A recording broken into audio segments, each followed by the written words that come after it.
Hello, my name is Cameron Swords. This is the reflective analysis video for the Foley sound design assignment for the multimedia module.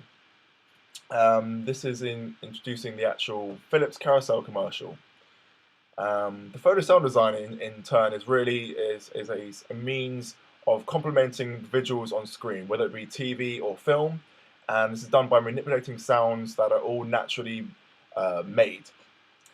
Now, my approach to this was to record sounds such as natural outdoor sounds. This was to produce an atmospheric soundscape. Such locations were by the river, building sites, cars on the streets, and Leicester Market. And these were my initial ideas. The river was to, really record atmospheric sounds that could contribute to the actual advert. But in the end, this was not used. The building sites, that was for drilling sounds, really. I thought this could really, add to the gunshot clips in the actual film scenes where people were getting shot at. But then in the end, this was not used either, as I'll further explain when I progress with this actual reflective analysis. The cars, that was to obtain police sirens. And this actually worked out well in the end.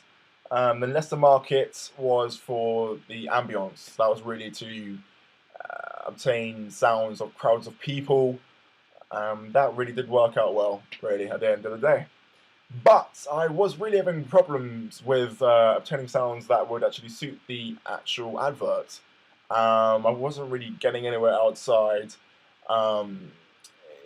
In Leicester city centre, I was, going into shopping centres, trying any ambience sounds I could find, but then I came back to my flat, as you can see, and I have kitchen appliances which were suited best to the actual Foley sound design, and I used them. And what I actually used was a kettle, a radio, a microwave, a shower, and water from a sink.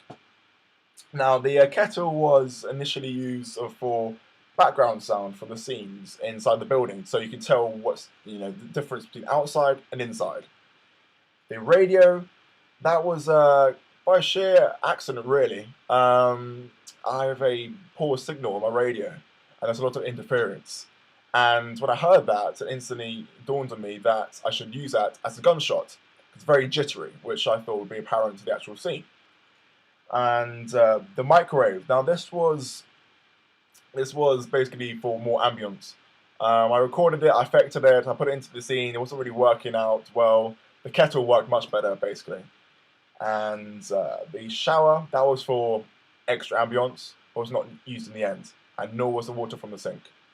And basically, out of all those, really, I thought the most impressive was the radio sound, because after it was affected, it produced a quite realistic gunshot effect. More added effects were produced by my voice. Now, this was something very new to me, because normally in the past I've done Foley sounds with, outdoor sounds that I, was initially doing with this. But I thought, experiment, try something new. And what I came up with were sounds that were affected in Logic Pro, such as swish sounds, screams, explosions, and clowns laughing, because there are clowns present in the actual advert. And as I further progress, the techniques. Now, the techniques were mainly time stretching and sound layering, with added reverb, obviously, after to give the atmospheric soundscape. Now, the inserts for Voice Effects 1.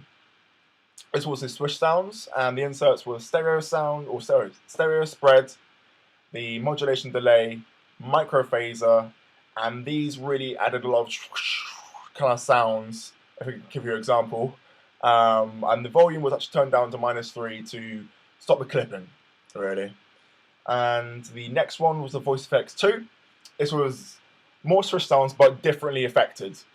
So, for instance, at the very start of the clip, the camera goes through a kind of fire flame that has dollar bills, and it goes through it, so I added a different kind of effect to it. And the inserts for this was Match EQ, which had modifications such as where the 3.5K was raised to 25 dB. This is really to add more tone to it, really. There was echo and a phaser spread, really, that, emulated more ambience that could have been added in a different way, but I thought the echo really suited the sound. Now, these two voice effects are basically the same at the start and at the end of the actual advert. So it links the two together as this carousel is going round, basically, to the start where it started. Yes, I'll carry on. So the connection, basically. And now the voice effects 3. This is an atmospheric background scream which I collected when I was recording sounds next to the river. It was by sheer accident, which I found quite interesting, really, because I was next to a park where I live, and there was a scream in the distance, and it was very echoey, naturally. So I incorporated that in, and as a extra eeriness to the actual advert, which I thought was brilliant. Now, the inserts on this are spread, echo, and linear phase. The linear phase EQ, that had 1.2K raised to 20 dB for extra timbre, which I thought actually worked well. The volume was turned down to -10 because it was clipping a little bit, actually. That was mainly because I changed the gain on it to really force out the actual scream, because the scream was very distant and I wanted to be a bit more apparent and more prominent in the actual piece. And the vocal transformer, this was really to manipulate the actual sound from the original source, and this was turned down to -5 on the formant knob in the actual inserts when it pops up on the actual Logic Pro screen. Now, the voice effects 4, this was for the clowns laughing. When I actually researched the original, there was no clowns whatsoever, so I thought it would be pretty unique to my piece. This added more eeriness to the actual piece and the, darkness to the feel of the commercial. The insert for that was the echo. Again, that's one of my favorites because that was really helping me with creating the atmospheric soundscape that I originally was intending to do. And the vocal transformer, again, was another usage, really, because basically that, can affect it to alter it in a different way to make it different from the original source. Following on, the outdoor sound. Now, that was it's like a stereo distant background sound, creating like a dreamlike atmosphere, really. That's my initial idea. For that, I used a stereo delay and a space designer. A stereo delay to make it pan from left and right equally, really, and the space designer to add more ambience, really, to the actual piece. And the outdoor sound too. Now, this was, as I said before, the kettle sound, which, basically differentiates from the outdoor to the indoor scene, where the people are inside the building, and this indicates basically a different setting. The inserts for that was, again, echo, but this time I added 2 reverbs. Was the platinum reverb and the gold reverb.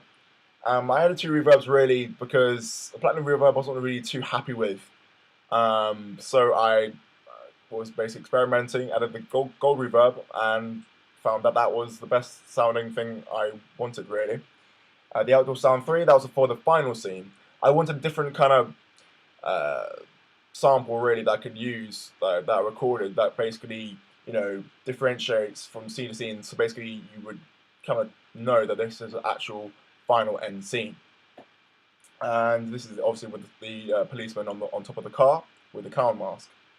And for this, I used a stereo delay. This happened to be one of my favorites because it has created a warm feeling, and it was very nice to work with, really quite easy.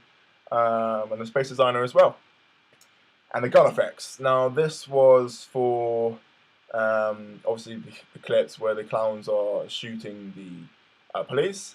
And as I said before, this was a radio interference. For the inserts on this, that was the space designer and the vocal transformer. The vocal transformer really toned it down a notch, and this was put down to -5 on the format knob.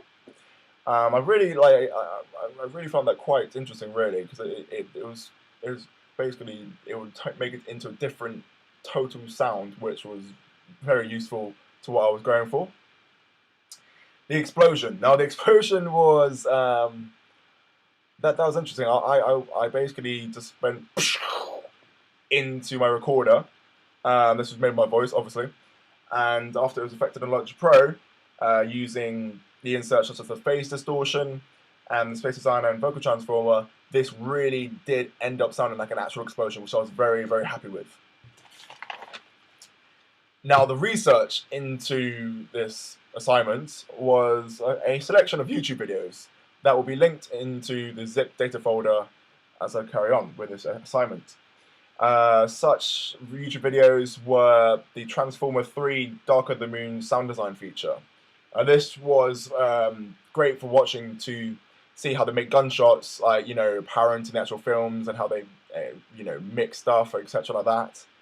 The animation sound design by Ben Burt, one of my actual favourites, who actually studied on the Wall-E Pixar film. And that incorporates part 1 and part 2. This is basically my favourite because of the use of added synthesis and how it manipulates sounds from the original source so much so that you don't actually like realise what it actually is. The Holy Foley, and however funny the name might be, that is basically brilliant for sound design. This studio is called Earth Touch, and this is a wildlife documentaries. And I was quite intrigued to see that basically not most of the actual sound sources were incorporated into the final cut. And the final clip that I found on YouTube was sound design for Star Wars Episode 2. This is brilliant because Star Wars is one of my favorites. And yeah, basically, and after all that, I can get it for you. The conclusion to my assignment, basically overall, I think that this project encapsulates the freeze-frame nature of the given video clip and creates an atmospheric, eerie, dreamlike feel, which I was going for initially, so with the atmospheric soundscapes, which was the intended idea. So thank you, and goodbye.